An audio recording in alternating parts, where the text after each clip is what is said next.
cursada bem rapidinho, a gente vai passar bem rápido por essa parte de o que a gente tem que esperar da cursada, para, obviamente, vocês saberem o que vocês têm que estar preparados. E depois a gente vai começar, de fato, com o conteúdo da primeira era, e a gente também vai descrever um pouquinho o que a gente vai ver nessa primeira parte. Todo mundo consegue ver minha tela? Tá tudo de boa? Sim? Sim, sim. Sim Tá ou não? dizendo, tá transmitindo alguma coisa? Aqui Sim, não tá era transmitindo, não. Calma aí rapidinho, Não. deixa eu...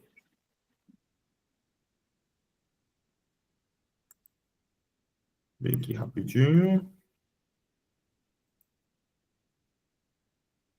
Erros técnicos podem vir a acontecer nas primeiras aulas, mas tudo bem. Bom, não era a minha cara que eu queria que estivesse apresentando também, mas deixa eu colocar aqui a diapositiva. Só um instantinho.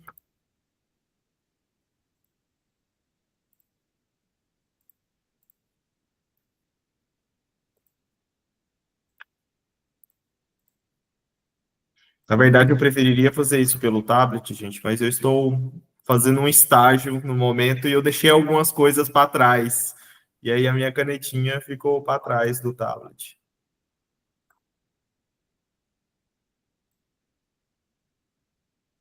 Ainda não está aparecendo para vocês os slides? Agora sim. Ah, beleza. Agora beleza. Perfeito. Bom, então vamos lá com o nosso curso. Hoje a gente vai falar então sobre essa parte de introdução à bioquímica. Assim, já adianto para vocês que a primeira aula, nenhum professor vai chegar cuspindo o conteúdo em vocês, tá? Primeira aula ele vai contextualizar algumas coisas com vocês de química, porque teoricamente a gente deveria ter aprendido algumas coisas lá no pré-grado, mas eu já sei que vocês não se lembram de absolutamente nada de química do pré-grado. E a gente vai repassando algumas coisinhas aqui aos poucos para poder justamente ter essa base, tá, gente? É importante. Obviamente que vocês não precisam saber dar nome a hidrocarburos, não precisa lembrar de todos aqueles detalhezinhos, mas algumas coisas, sim, eu preciso que vocês resgatem aí na memória de vocês, certo? Então, lembre-se sempre que vocês estão cursando 3 disciplinas, tá, gente? Vocês estão estudando físico, vocês estão estudando bioquímica e vocês estão estudando saúde mental. Saúde mental, um parênteses, tá, gente? Que é aquela matériazinha para vocês terem paz. Então, não se estressem muito com saúde mental, as provas são bem de boas. Inclusive, a gente está preparando um aponte maravilhoso para vocês, com vários exemplos, várias coisas que os professores gostam de tomar na prova. E se vocês seguirem esse aponte, é 10 em todas as eras de saúde mental, tá? Saúde mental é uma matéria para subir média de vocês. Agora, física e bioquímica, vocês vão ter que saber fazer um passinho de dança ali, certo? Porque se deixar uma falhar, acaba que sai perdendo essa regularidade, certo? E os professores se estressam muito de ver, às vezes, um aluno dedicando mais para bioquímica ou dedicando mais para fisiologia. Então, gente, a chave é ir tudo com antecedência, certo? Ver o conteúdo antes, tentar trabalhar as coisas antes. Eu sei que é muita matéria, vocês vão ver que a carga de conteúdo acaba sendo maior do que vocês viram no segundo ano, mas vai ser bem mais gostoso de estudar, porque agora vocês vão começar a ver mais contexto clínico, vocês vão começar a ver coisas de um ponto de vista mais médico, por assim dizer. Então, não vai ser tão azedo, não vai ser só chegar lá no laboratório de anatomia e ver aquele tanto de fiambre. Na verdade, é muito mais gostoso a forma que vocês vão pensar nas disciplinas em si, certo?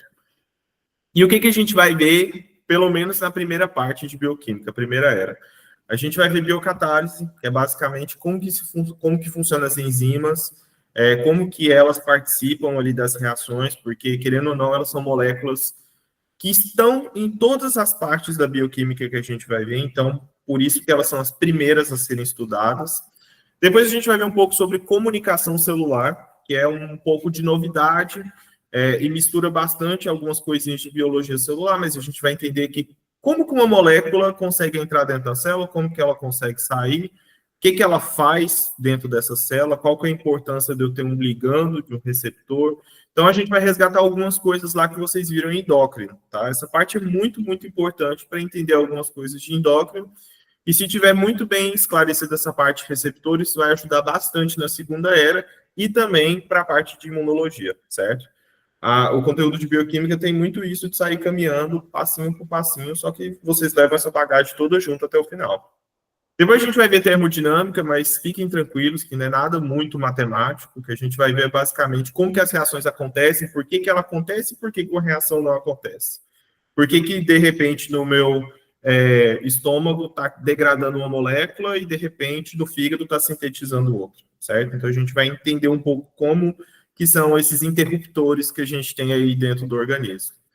Depois a gente vai ver um pouco sobre detoxificação, que é essa parte de biotransformação de xenobióticos, que é basicamente que a gente vai ver o trabalho do fígado, em depurar alguns fármacos, algumas coisas. Esse conteúdo, por exemplo, assim como o de biomarcadores, que é o da segunda parte, vocês não vão estar vendo na cátedra como as aulas regulares, vocês vão estar vendo isso como as aulas de casos clínicos, certo? Então, vocês vão ter aulas normais, as aulas regulares teóricas e aulas de casos clínicos. Alguns conteúdos são deixados para ser trabalhados somente nos casos clínicos. Muito importante, gente. Caso clínico cai demais no Choice, porque os professores não cobram no parcialito. Então, eles perguntam bastante no Choice para que não passe batido os estudos deles, certo? Então, deem a mesma importância dos casos clínicos para as matérias que vocês forem ver na parte teórica normal, certo?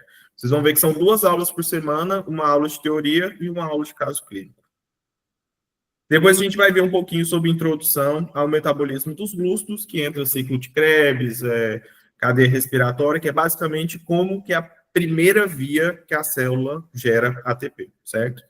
Então, gente, não se esqueçam, para a ERA, casos clínicos e o teórico extremamente importante. Para os parcialitos, teórico. Os professores cobram a parte do teórico nos casos clínicos, ou dos parcialitos, certo? Alguma dúvida até aqui? Ficou tudo de boa aqui sobre o que a gente vai vendo no decorrer da cursada? Qualquer coisa, fiquem à vontade para me interromper, tá, gente?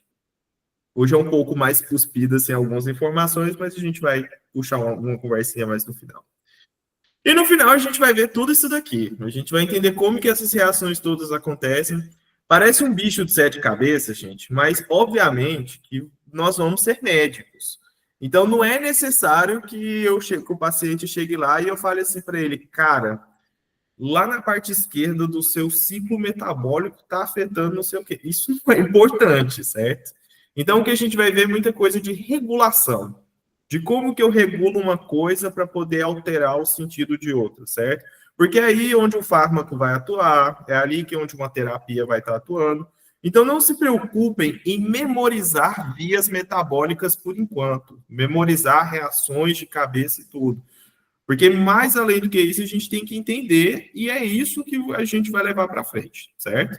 Então, não fiquem preocupados. Eu sei que o pavor que o pessoal tem de bioquímica é a parte química no nome, mas a gente não vai ver muita coisa de apelativa, de reações e cálculos, estequiometria, nada elaborado daquilo, certo? A gente vai ver tudo fundamentado para medicina, que é o que a gente realmente precisa saber e que os professores vão passar para a gente. Bom, notas, só para deixar isso claro, mas fiquem atentos, porque a cada ano isso pode mudar, certo? Então, os professores vão explicar isso para vocês na primeira aula, mas nos 3 últimos anos o modelo tem sido o mesmo, que são 3 parcialitos, vocês têm que tirar uma média 6 ou 7 nesses parcialitos. Se você tira a média 6 no parcialito, você precisa de 7 no choice. Se você tira 7 no parcialito, você precisa de 6 no choice. Tudo isso porque você tem que ter um promédio 6. Se você tem um promédio 6 de parcialitos e do choice, você está isento de fazer a prova oral. Se caso você não tiver essa média, ou se você reprovou algum parcialito, o que quer dizer isso? Você tirou abaixo de 4 em algum parcialito, porque você tem que passar em todos, não é só tirar a média, tem que tirar pelo menos acima de 4 em todos. Você está livre, você não vai precisar fazer o oral. Agora, se caso você tiver reprovado, se não tiver dado certo, aí vocês vão para o exame oral, certo? Um conselho, gente. Não vão para o 4, tá? Isso é uma coisa muito importante. Eu não quero ninguém aqui por 4, eu quero todo mundo por 10, obviamente. Mas não vão por 4, porque a partir desse ano, as notas que vocês tirarem no Choice vai ser como vai ser tomado do oral de vocês. Tanto em bioquímica como fisiologia, certo? Fiquem tranquilos que o Choice não é aquela coisa maluca igual é o Choice de anatomia, certo? Os Choices são muito coerentes, extremamente coerentes com aquilo que os professores falam. Então, os promédios acabam saindo bons para essas provas, certo? Se tiver com estudo em dia, não tem preocupação com isso. Mas estudem, gente, sempre ali pelo menos para os 6, tanto para bioquímica como para fisiologia, para vocês garantirem que, mesmo que não ocorrer alguma promoção, vocês poderem se livrar de um oral amargo, certo? Pode falar, Carol. E como são os parcelitos? Eles são choice ou são de desarrochar? Os parcialitos são desarroxo, mas eles são questões misturadas. Os parcialitos, eles seguem basicamente uma mesma estrutura, tá, gente? É o seguinte, vai ter uma questão de verdadeiro ou falso, uma questão de marcar X, uma tabelinha. Doutor Betor ama tabelas comparando duas coisas. Vocês vão ver que a gente vai fazer bastante isso. Na plataforma de vocês, a gente consegue subir algumas atividades, então a gente vai ter vários simulados de parcialitos, porque sempre é comparando duas coisinhas que vocês viram no conteúdo, então a gente vai praticar muito essas tabelas, certo? Porque, na verdade, é o que quebra todo mundo no parcialito. Tem uma questão que é de marcar a alternativa errada e escrever o porquê que ela está errada, certo? E uma última questão, geralmente, que é uma discursiva. Pergunta alguma coisa do conteúdo, certo? Então, quem tiver com um pouquinho de dificuldade aí na escrita do espanhol, bom praticar um pouquinho, tá? Porque os professores não gostam muito de ter que decifrar os enigmas ali na hora do escrito, não. Mas, gente, o parcialito de bioquímica é muito tranquilo. É muito tranquilo. Não é um parcialito complicado. Vocês vão ver que é extremamente de boa e vai ser sucesso, certo? Bom, então essa é a estrutura, pelo menos, que foi tomada nos 3 últimos anos e pode ser que tenha alguma alteração. Espero, honestamente, mais alterações em fisiologia do que em bioquímica, tá, gente? Porque físio, sim, teve alguns impasses nos últimos anos do pessoal não ter dedicado tanto para os parcialitos que eram online, que era tudo na plataforma. Então, pode ser que eles venham a ser presenciais esse ano. Porém, bioquímica, eu imagino que vai continuar da forma que está e, de qualquer forma, a gente vai estar atento para adaptar qualquer modificação que tiver, certo? Bom, dito isso, vamos começar com química de verdade. Me diz aí, gente, o que vocês lembram de biomoléculas? A gente tem 3 biomoléculas mais importantes. Quais são? Alguém lembra? Alguém tem uma memória assim vaga de biomolécula? Proteína, carboidrato e lípidos. Lípidos? É Isso. lípidos? Como que a É, gente chama carboidrato no espanhol? Porque o nome carboidrato já está sendo deixado um pouco de lado. Hidratos de carbono. Hidrato de carbono é uma forma de dizer carboidratos ao contrário.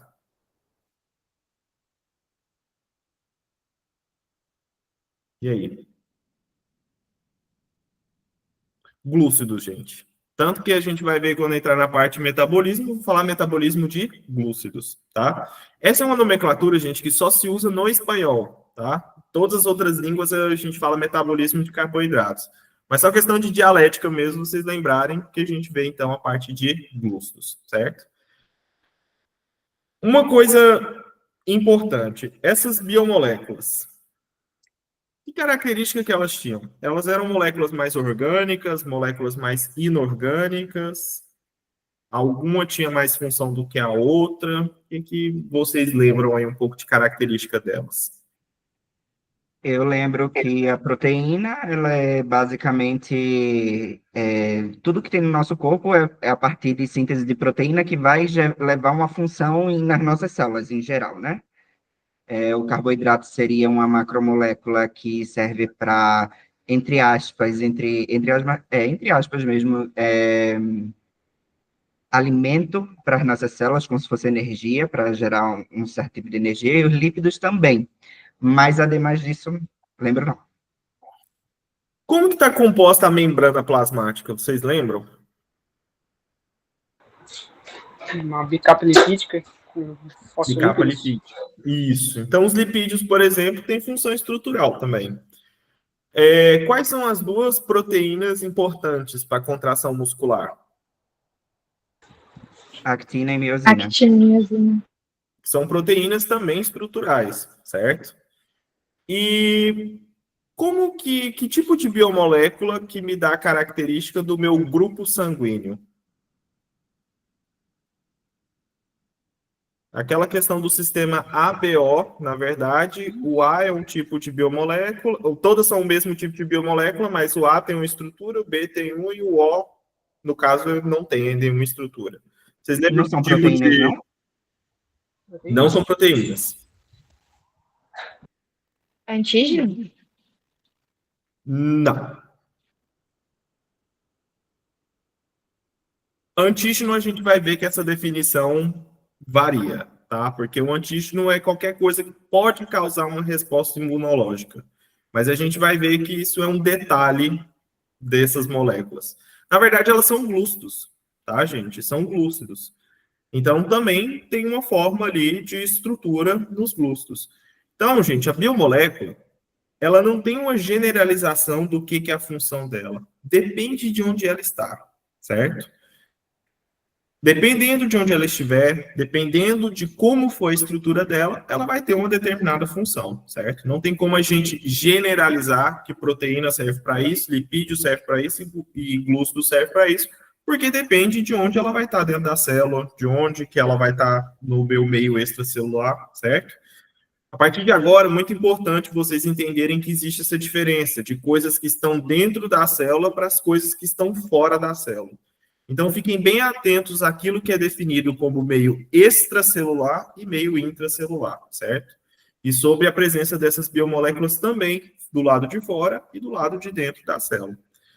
Porém, bom saber que existe ainda uma vaga lembrança aí, ou na verdade uma boa lembrança da questão das biomoléculas, tá, gente? Isso é bastante interessante, porque os professores vão perguntar isso para vocês na primeira aula. O que vocês lembram de biomoléculas?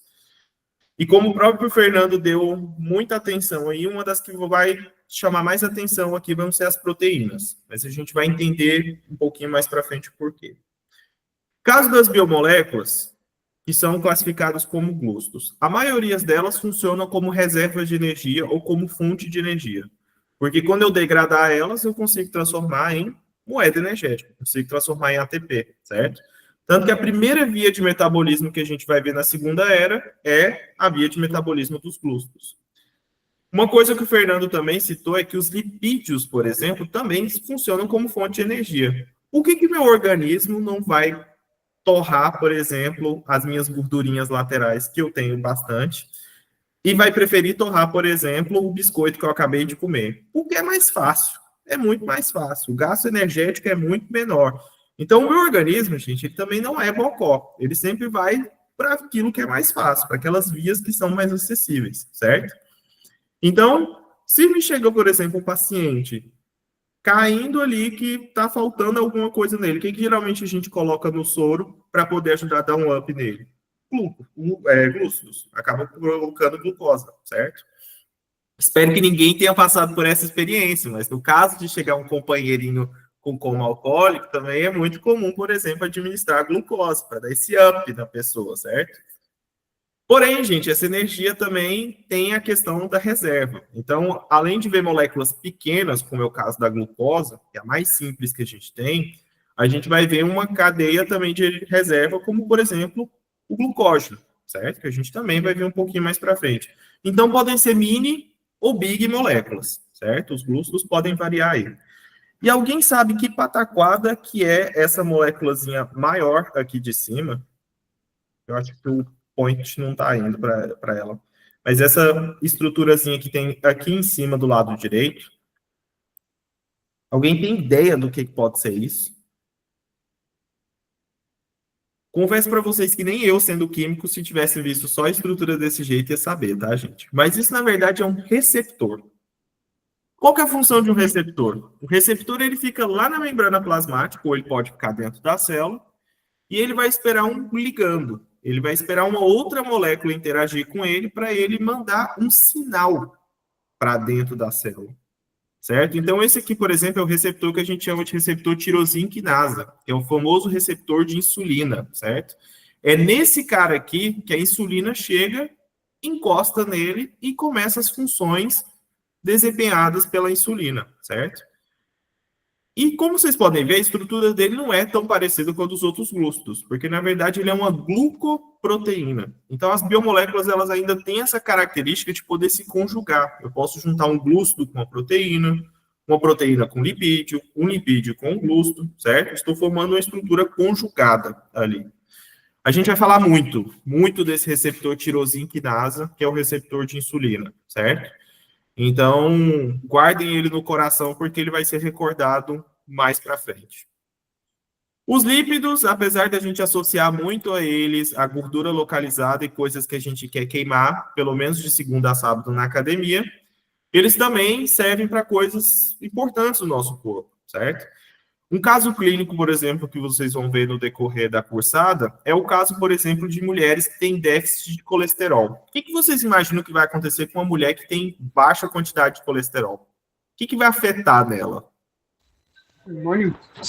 Hormônio, certo? O colesterol é a base para a formação dos hormônios esteroides. Então, uma mulher, por exemplo, que tem baixa quantidade de colesterol, ela vai ver o ciclo menstrual dela afetado, todo o ciclo, a parte hormonal do ciclo menstrual, certo?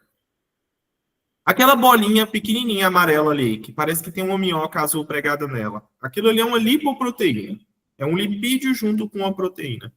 E esse cara aqui, gente, são as pequenas bolinhas que saem do nosso fígado ou que são degradadas no nosso trato digestivo, para poder fornecer outros tipos de lipídios para o nosso corpo, certo?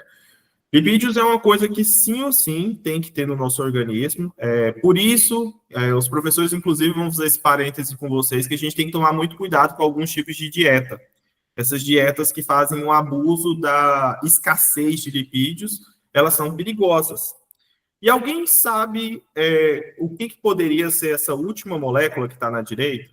A da direita sempre é mais complicada, né? Já ouviram falar de vitaminas, certo? Essa daqui é a famosa vitamina B12. A vitamina B12, por mais que a gente não precise saber a estrutura dela, a gente vai escutar falar dela porque ela é percussora de uma outra biomolécula. Onde que eu quero chegar com isso? Que a vitamina B12 ela é fundamental para que uma outra biomolécula funcione. A gente vai ver que ela é extremamente essencial para a função de algumas enzimas, certo? Que é um conceito que a gente vai chamar mais para frente de cofator. Então, alguns lipídios, por exemplo, podem funcionar também como cofatores, como auxiliadores de algum processo, certo?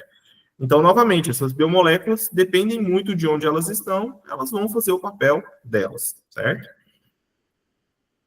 E por fim, e não menos importante, vamos falar sobre as proteínas.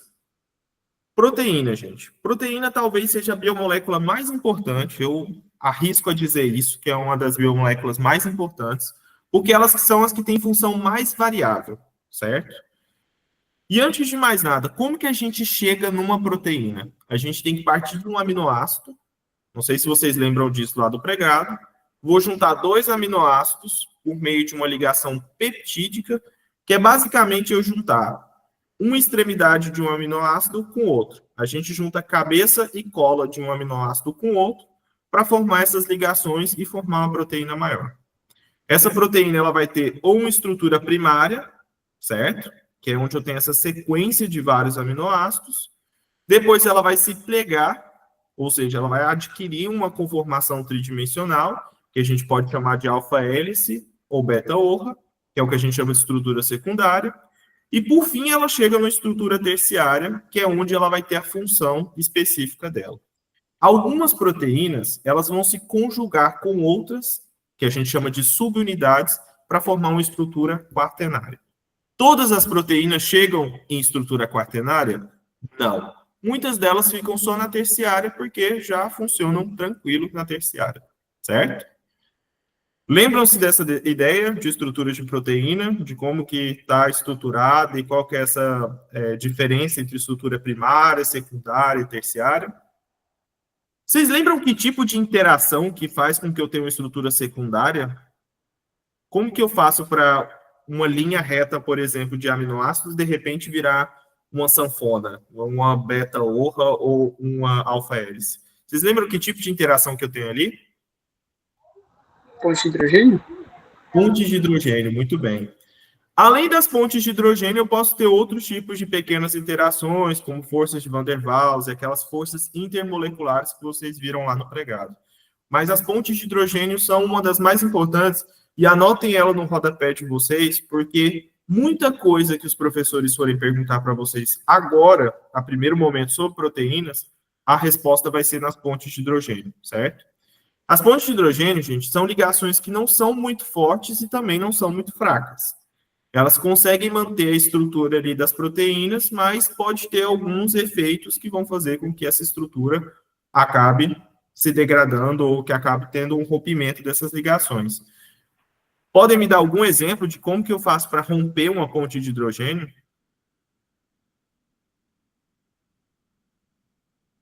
Como que eu faço para transformar, por exemplo, a água de líquido para vapor? O que eu tenho que dar para ela? Calor. Escutei ali temperatura, uns movimentos da boca falando de calor. E eu tenho que dar energia de alguma forma. Geralmente eu dou na forma de calor, certo? Então essas interações elas podem ser rompidas, por exemplo, por presença de calor. Por que eu estou dizendo isso? Porque uma das formas, um dos perigos que a gente tem das nossas proteínas é justamente a termorregulação do nosso corpo. Obviamente que o nosso corpo não vai chegar a 80 graus Celsius a ponto de desnaturalizar uma proteína, certo? Mas elas podem ver um pouco a estrutura delas levemente afetadas quando eu tenho um aumento de temperatura. Em que situação que eu tenho um aumento de temperatura do corpo? Febre. Febril. Exatamente, numa febre, ou até mesmo em contextos fisiológicos, sempre que a gente fala de contexto fisiológico, é o que é do normal. Por exemplo, quando durante algumas etapas do ciclo menstrual, quando a mulher está perto da ovulação, é normal que ocorra um aumento da temperatura também, certo? Então, essas proteínas, elas têm que ter muito cuidadinho ali com elas, porque qualquer coisa que eu faça com a proteína, ela simplesmente para de funcionar. Ela é chata, gente. A tal da proteína é chata, porque se eu mudo um aminoácido, ela já não quer ser a proteína que ela era antes. Se eu mudo um pouquinho a estrutura dela, ela já perde a função que ela tinha, certo? E ali embaixo a gente tem a representação de uma terciária, que é a mioglobina, e uma quaternária, que é a hemoglobina. As duas têm funções parecidas, que é a de transporte de oxigênio, certo? Para as células. Só que uma tem uma estrutura menos complexa, que é o caso da mioglobina, e outra tem uma estrutura mais complexa, que é o caso da hemoglobina, certo? Hemoglobina a gente vai ver bastante dela, principalmente em fisiologia. E vocês vão ver que ela tem uma função muito importante para o contexto de fisiologia do sangue, certo? E mais para frente a gente vai entender também como que ela é formada do ponto de vista bioquímico. Até aqui, gente, alguma dúvida? Ou tá ok essa parte de proteínas? Porque com isso a gente vai dificultar um pouco mais, ok? Tem uma pergunta por enquanto? Então, vamos colocar um pouquinho mais de óleo aqui no nosso azeite. Tem aqui uma afirmação, apesar que eu dei um spoiler dela rapidinho, mas vamos pensar nela aqui. Toda enzima é uma proteína, mas nem toda proteína é uma enzima. Verdadeiro ou falso? Isso é pergunta de parcialito, tá, gente? Verdadeiro. E aí, todo mundo concorda que é verdadeiro? Sim? Por quê? Por exemplo, o exemplo da muscular, que é actina e miosina. Não são enzimas, mas são estruturais. E aí, De maneira qualquer mais enzima que simples, de maneira mais simples, eu responderia dizendo que a proteína pode ter uma função enzimática, mas a enzima não vai ter todas as funções que a proteína tem. Exatamente. Vai exatamente por esse lado, tanto que o Léo como o Fernando falou. A questão é o que é a função de uma enzima e as N funções que as proteínas podem ter. A função de uma enzima é função de catálise, certo? Então, antes de mais nada, essa afirmação aqui é totalmente verdadeira, tá? No primeiro parcialito da era 1 do ano passado, caiu essa sentença em alguns parcialitos, e na verdade ela estava escrita da forma contrária. E aí ela era a alternativa falsa e a questão pedia para você reescrever qual que era a falsa, certo? Então, aqui é uma afirmativa verdadeira, justamente porque a enzima é composta de uma proteína.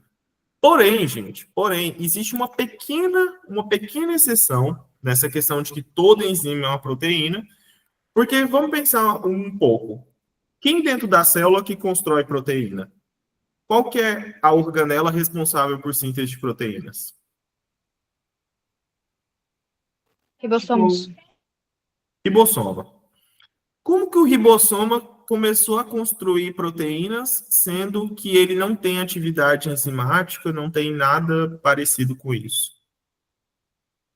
As enzimas que são responsáveis por construir o ribossoma, na verdade, elas são o que a gente chama de ARN enzimas, certo? Não são todos os professores que falam disso para vocês. Vocês vão ver a Romina e o Bertô citando esse caso, certo? Então, digo que 99% das enzimas são proteínas, mas existe uma pequena porcentagem ali que são as ARN enzimas, certo? Que são enzimas que, na verdade, são feitas de ácidos nucleicos. Que, enfim, elas não vão ser importantes para a gente não vai ver nada metabolicamente com elas, mas é só para vocês terem em conta e não assustarem se ver algum professor citando isso, certo? Então, o grande papel da enzima é catálise. E aí eu pergunto para vocês, o que é uma atividade catalítica? Aqui, antes de mais nada, tem uma definiçãozinha, mas isso depois a gente vai disponibilizar numa ponte para vocês. O que é uma função catalítica? Degradação. Degradação. Acelerador. Ok. Se eu coloco um catalisador, por exemplo, no carro, o que eu espero que vá acontecer? Que suas funções sejam mais aceleradas.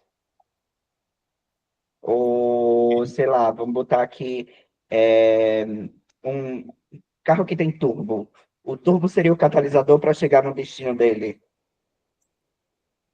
Vou usar o seu exemplo, o gancho do exemplo que você falou do turbo. Se eu não coloco catalisador, o turbo vai ser ativado? Vai funcionar? A gente vai chegar no destino, mas talvez um pouco mais lento. Muito bem pensado. As enzimas, gente, elas não criam reação, tá? O pessoal, às vezes, leva esse conceito meio quadradinho lá do ensino médio, de que uma reação só vai acontecer se a enzima estiver ali presente. A enzima, gente, ela é um catalisador. O catalisador ajuda a reação a acontecer. Ela favorece que a cinética, toda vez que eu falo de cinética, eu estou falando de velocidade, e favorece também que as condições termodinâmicas façam com que a reação ocorra, certo? Então, a enzima, ela não cria uma reação, ela ajuda que a reação aconteça, certo? Importante essa definição de catalisador, porque muitas vezes os professores vão falar para vocês sobre essa diferença de um catalisador biológico para um catalisador em outro contexto, certo? Porém, em linhas gerais, os catalisadores, eles fazem isso. Eles ajudam com que o fenômeno aconteça, certo? E, obviamente, que aqui para a gente o importante vai ser o catalisador biológico, que são as queridas enzimas, certo? E aqui a gente vai falar das enzimas proteicas. Então, não vamos falar das pequenas exceções que eu falei para vocês no caso das ARN enzimas. Se a enzima é uma proteína, a gente já pensa que, por exemplo, as características que são das proteínas também vão se aplicar às enzimas, certo? Então, para as de natureza proteica, eu vou ver especificidade. O que significa isso? Que a enzima, ela não vai sair acelerando qualquer reação. Ela não vai ajudar qualquer reação. Ela vai ajudar a reação para aquilo que ela é específica para ajudar, certo? Por exemplo, uma lipasa. Uma lipasa, ela vai me ajudar a degradar um lipídio, certo? Uma amilasa vai me ajudar a degradar um amido, certo? Essa seletividade ou especificidade, que depois, mais para frente, a gente vai ver um pouco da diferença desses dois termos, me ajuda com que eu tenha uma forma eficiente de que cada reação aconteça. Inclusive porque algumas enzimas precisam ser travadas para que outras funcionem, certo? Então, a gente vai ver muito essa dinâmica de, eu paro essa enzima aqui para essa funcionar, certo? E isso tudo depende dessa especificidade, do que eu tenho ali no meu meio. Termoláveis, que significa que a temperatura vai favorecer com que eu tenha mudanças na estrutura dela. Se eu tenho um meio muito resfriado, gente, as proteínas param, elas ficam estáticas e não funcionam. Lembram lá em histologia, bem no início de histologia, que o professor fala para vocês que nos meios de preparo das lâminas, a gente tem que firrar as proteínas, fazer elas ficarem quietinhas na estrutura delas. A temperatura ela faz uma coisa muito parecida quando a gente faz um resfriamento. As proteínas ficam paradinhas na estrutura. Agora, quando a gente aquece, a gente começa a separar um pouco essas pontes de hidrogênio e a proteína acaba ficando um pouco mais lábil. O que quer dizer isso? Que ela acaba ficando mais fácil de, por exemplo, ter alguma interação, certo? Elas são reguláveis, isso é extremamente importante, porque imaginem um catalisador funcionando a todo momento no nosso organismo. A gente ia viver no turbo, certo? Então, eu não quero que isso aconteça. Então, a gente vai ver exatamente quais são esses pontos ali que eu consigo regular uma enzima ou não. A eficiência dela também. Isso porque, gente, o meu organismo tem enzima não eficiente. O que vocês acham? Eu acho que tudo que não é eficiente, o nosso corpo degrada. Degrada, certo? Tudo que não é eficiente, o nosso corpo vai degradar e vai reciclar de alguma forma, certo? Porque lembre-se que as proteínas estão compostas de aminoácidos. Então, se uma proteína não funciona, ela vai ser degradada para aqueles aminoácidos servirem para sintetizar outra proteína, certo? O organismo sempre vai estar tentando aproveitar tudo que eu tenho ali presente. E um parâmetro importante é que elas não afetam a constante de equilíbrio de uma reação. O que quer dizer isso? Que ela não afeta a interação entre produtos e reagentes. O produto e o reagente vai estar ali igual. Aquilo que eu coloco para reagir vai produzir de forma igual. A reação é a mesma. A diferença é justamente essa questão catalítica. E agora vamos visualizar aqui isso em outro contexto. Como que vocês acham, por exemplo, que uma enzima ela vai começar a funcionar dentro do meu organismo para uma determinada finalidade? Como que ela faz para poder fazer essa interação catalítica? Deixa eu só colocar aqui o quadro, só um instantinho.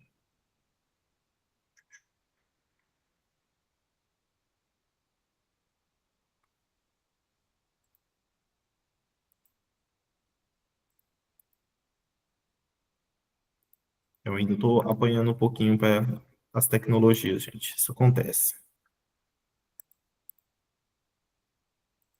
Tá aparecendo para vocês ou não? Nope. Ainda não. Um jovem senhor.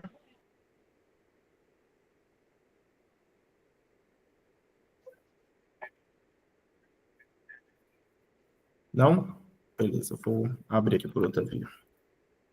Então, tecnológica, eu falo que eu tenho vontade de seguir a docência ainda, né? Continuar como professor mais para frente. Eu vou ser aquele professor que vai virar para os alunos e falar assim, gente, alguém me ajuda a montar esse projetor aqui?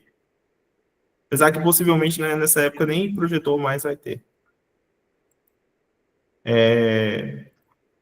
E é muito engraçado, gente, que quanto mais você estuda, eu acho que mais difícil fica de você mexer nas tecnologias, porque eu tenho professores no doutorado que, assim,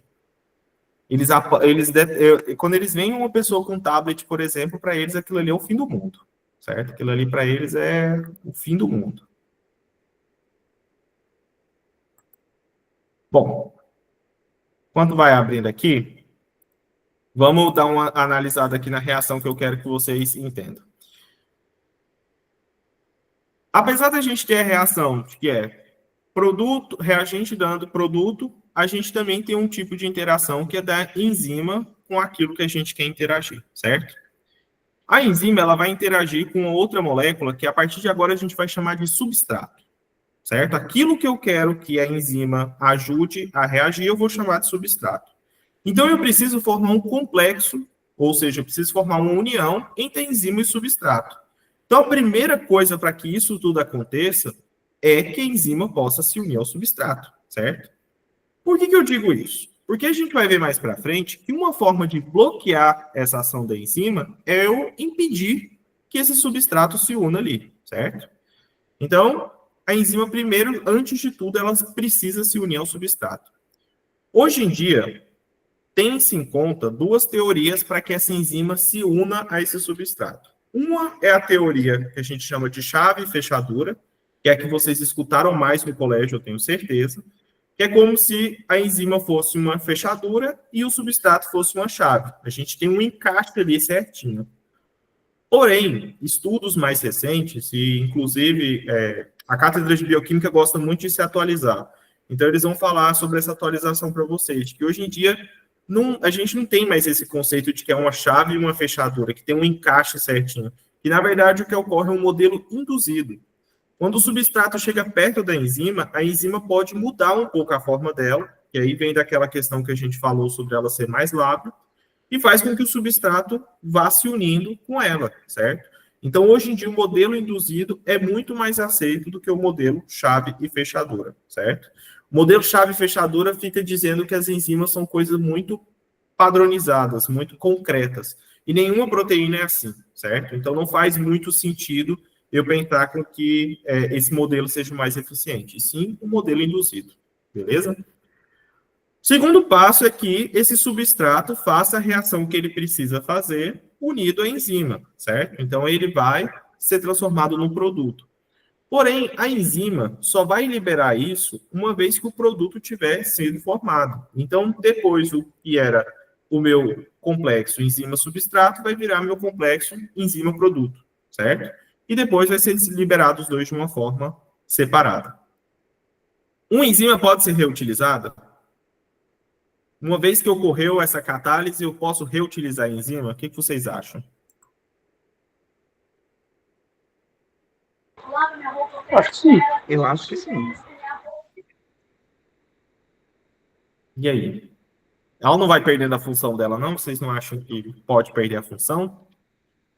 Eu acho que perde. Caiu no meu golpe. Era justamente isso que eu queria. Tem que ter segurança daquilo que foi dito, tá, gente? Ela continua funcionando. Essa é a chave justamente da enzima liberar depois o produto. Ela continuar podendo ser utilizada. Obviamente, assim, toda biomolécula ela tem uma vida útil. Uma hora ela vai ser degradada, certo? Porém, o funcionamento padrão de uma enzima é que ela possa fazer a catálise dela e depois libere o produto e continue fazendo outras catálises ali, certo? Como que ocorre de fato, se a gente for pensar do ponto de vista termodinâmico, essa interação? Porque eu falei para vocês que é uma catálise. Então, quer dizer que, obviamente, essa reação tem alguns parâmetros ali que a gente tem que considerar.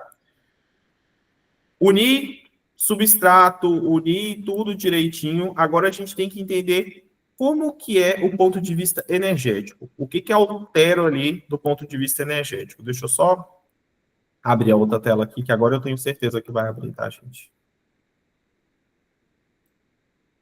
Foi só um erro técnico.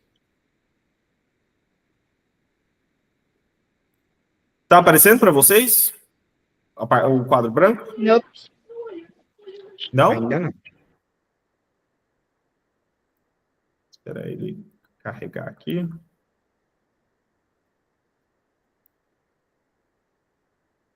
É isso, gente. Então era isso que eu tinha para dizer de energia, porque o quadro não quis aparecer. Tô brincando, gente, vai aparecer sim.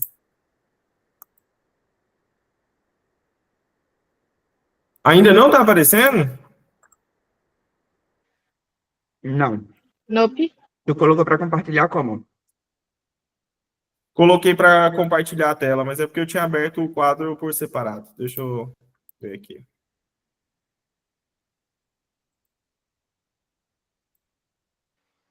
Poxa, Tenta eu vou compartilhar dizer a uma tela coisa para inteira. você. Se eu fosse uma enzima, por exemplo, eu já tinha sido degradado.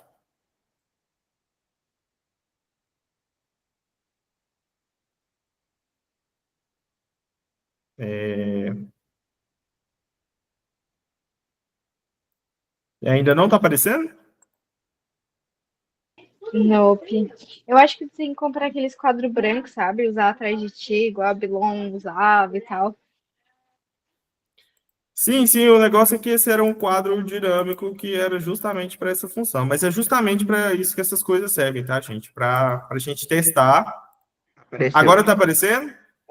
Ah, então foi só um Agora, delay. Foi só um delay. Foi só um delay. Bom, gente, então vamos lá. Vamos pensar um pouco nisso do ponto de vista gráfico, que é o que eu queria mostrar para vocês. Fiquem tranquilos, gente, que a gente não vai ver muito gráfico no curso de bioquímica, não, mas alguns são interessantes para a gente ver. Quando a gente tem uma reação química acontecendo, o que vai acontecer é que eu tenho aqui os meus reagentes, depois eu vou ter um ponto de vista energético e aqui eu vou ter a formação dos produtos, certo? Então aqui eu vou pôr reagentes e aqui eu vou pôr produtos. Isso aqui que a gente vê, essa onda, ou esse vale formando aqui que eu vejo, é o que a gente chama de energia de ativação. É a energia que eu preciso para que os reagentes sejam convertidos em produto, certo? O que vai acontecer quando eu tenho uma enzima? Quando eu tenho uma enzima, o reagente não vai mudar. Ele vai continuar absolutamente o mesmo, certo? Só que essa energia de ativação, eu vou ver ela menor. E aqui, vou continuar formando os produtos. Então, sempre que eu falo de catálise, ou que eu falo que uma enzima tem atividade catalítica, o que vocês têm que ter em mente e o que vocês têm que responder para o professor é o seguinte: a enzima ela baixa a energia de ativação de uma reação, certo? Ela faz justamente com que a reação precise de menos energia para acontecer. Por que isso é importante? O nosso corpo, gente, dá uma trabalheira de fazer energia, certo? Produzir ATP não é uma coisa tão simples, apesar que as células vão fazendo isso o tempo todo. Só que pense o seguinte, a quantidade de células que a gente tem, a quantidade de tecido que a gente tem, existem alguns queridíssimos que demandam muita energia, como, por exemplo, o cérebro. O cérebro não pode ficar sem energia em hipótese nenhuma. Então, o que eu tenho que fazer é poupar energia para aqueles tecidos que realmente precisam de mais energia, certo? Então, tudo que eu conseguir poupar de alguma forma energética vai favorecer com que eu tenha um melhor funcionamento, certo? Isso é questão do que a gente chama de eficiência. A eficiência de uma reação é justamente fazer com que eu gaste menos energia. Então, o propósito da atividade catalítica das enzimas é justamente reduzir essa energia de ativação, fazer com que ocorra a reação de uma forma mais rápida. Não se esqueçam dessa palavra, tá, gente? Porque chega no oral, os professores escutam um monte de coisa. Existe energia de produção, energia enzimática, energia vital, energia de tudo, menos energia de ativação. Então, lembre-se do termo energia de ativação, porque é isso que tem que vir junto com vocês no conceito de enzima, tá? E não pensem que isso não é perguntado no oral, tá bom, gente? Uma das primeiras perguntas no oral da primeira era é o que é uma enzima, beleza? Então, a enzima é uma biomolécula que pode ter característica proteica, que a função dela é de catalisadora de bioreações, ou seja, ela diminui a energia de ativação. E aí eles podem perguntar, mas o que é essa energia de ativação? É a energia que eu preciso ultrapassar ela, que eu preciso passar, que os reagentes precisam passar dela, para que sejam formados os produtos, certo? Dúvidas até aqui? Aproveitem, tá, gente? Porque depois vai ficando mais difícil. Tô brincando, tá, gente? Não queria fazer nenhum tipo de terrorismo, não. Mas a primeira era de bioquímica é a era mais tranquila. E aí é aquela era que o pessoal sempre fica assim, mas por que o pessoal tem tanto medo de bioquímica, sendo que a primeira era não foi tudo isso e não sei o quê? Quando chega a segunda era, assim, por falta de denominação melhor, eu vou usar esse termo, gente, mas é dedo no e gritaria, tá? Então é por isso que é importante saber esses conceitos da primeira era, justamente para que seja pelo menos um dedo no e gritaria mais tranquilo, beleza? Então, lembre-se desses conceitos de enzima, porque energia de ativação, tudo isso vai voltar para vocês de alguma forma, certo? Bom, a partir daqui, a gente tem que entender, então, que a função básica da enzima é essa. Só que a questão agora é que eu posso controlar a enzima. Eu posso ter algum determinado controle nela. Porque vamos pensar o seguinte: se tem alguma enzima que está funcionando de uma forma que favoreça um processo celular, como, por exemplo, a metástase, que vai afetar, por exemplo, algum tipo de tecido ou fazer com que eu tenha um desenvolvimento de alguma patologia. Para eu controlar isso, uma das formas que eu tenho é de controlar as minhas biomoléculas, certo? Então, agora a gente vai ver como que eu posso controlar cada uma dessas etapas aqui da enzima. Isso são processos que a gente chama de inibição ou processos de autorregulação da enzima. Só que antes da gente ver esses processos de inibição, uma coisa que é importante da gente entender é que algumas enzimas elas podem trabalhar com um operador diferente. O que significa isso? O que vocês veem de diferente nessa estrutura? Além, a gente tem a enzima e o substrato dela, mas o que mais que tem de diferente aqui?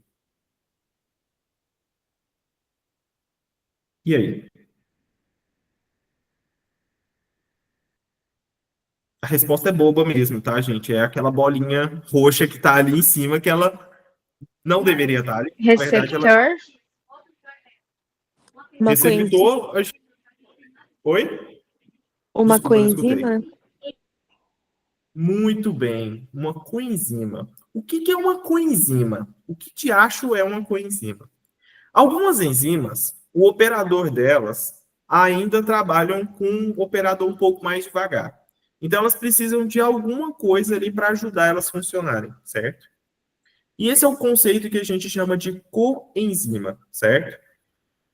Aqui, por enquanto, a gente tem o que a gente chama de apoenzima. Quando a gente coloca uma coenzima, a gente vai chamar isso de aloenzima, tá? Só para esse caso vocês veem essa nomenclatura. Apo sem e alo com a coenzima, certo? Apesar de que isso daqui pode ser uma coenzima, se isso daqui se unir e ser removível, eu posso chamar isso de coenzima. Agora, se eu unir isso à enzima e isso não for removível, se esse operador ficar para sempre nessa enzima, já não é uma coenzima. Já vai ser o que a gente chama de grupo prostético, certo? Então, aqui a gente vai entrar em dois conceitos importantes. Os cofatores são um grupo de biomoléculas que não são proteicas, que ajudam com que a enzima faça a função dela. Podem ser inorgânicos e orgânicos, mas a gente vai focar nos orgânicos. E o orgânico pode ser coenzima ou ele pode ser um grupo prostético. Qual é a diferença dos dois? A coenzima ela é removível. Ela pode sair da enzima e depois se unir a outra enzima, por exemplo. Agora, o grupo prostético fica ali para sempre. Vocês lembram de alguma outra biomolécula que não é uma enzima, que também tinha grupo prostético? Uma importante para o transporte de oxigênio. Hemoglobina. E a Júlia ali gesticulando, hemoglobina. Quem que é o grupo prostético da hemoglobina? O que precisa ter nela para que o oxigênio seja transportado? O ferro. É. Exatamente. O ferro é o grupo prostético da hemoglobina, mas a hemoglobina não é uma enzima, tá, gente? É só um exemplo de grupo prostético. O ferro não pode ser retirado da hemoglobina porque senão ela perde a função dela. E aqui é o mesmo caso. Se o cofator for uma molécula que eu não posso retirar ela da enzima, a gente chama ela de grupo prostético. Ela permanece sempre unida à enzima. Agora, as coenzimas, elas têm essa capacidade de sair e de voltar. Importante isso, gente, porque as coenzimas, elas podem sofrer pequenas reações, que a gente chama de oxidação e redução, e ser interconvertidas ou ser transformadas em outras espécies para poder ajudar outros tipos de reações, certo? As coenzimas, elas são, assim, aqueles operários extremamente capazes de ajudar todo mundo, de ajudar a tudo ali que estiver sendo favorecido. Muito cuidado, porque um erro comum é confundir o conceito de cofator com coenzima, tá? Uma coenzima é um cofator, mas um cofator não é uma coenzima, certo? O que me ajudava a lembrar disso, gente, além de repetir 1 milhão de vezes, é que o cofator se refere a um fator. a um fator específico que tem que ter na enzima. E aí sim, eu tenho coenzima, que é quem colabora com a enzima, colabora, mas pode ir embora, e tem um grupo prostético, que está ali sempre junto ali, certo? O grupo prostético, o que pode ajudar vocês a lembrar é justamente essa questão da hemoglobina, que tem como grupo prostético o ferro, certo? Dúvidas até aqui? Então, uma perguntinha. Se eu não tenho a presença de um grupo prostético ou de uma coenzima, em uma enzima específica que precisa desses dois, a enzima vai funcionar com baixa eficiência, com alta eficiência, ou ela não vai funcionar de jeito e modo nenhum? O que vocês acham? De mau funcionamento, ela não funcionar. Não vai funcionar, certo, gente? Algumas enzimas, elas precisam desse cara para funcionar, certo? Precisam do cofator, porque senão a reação não acontece.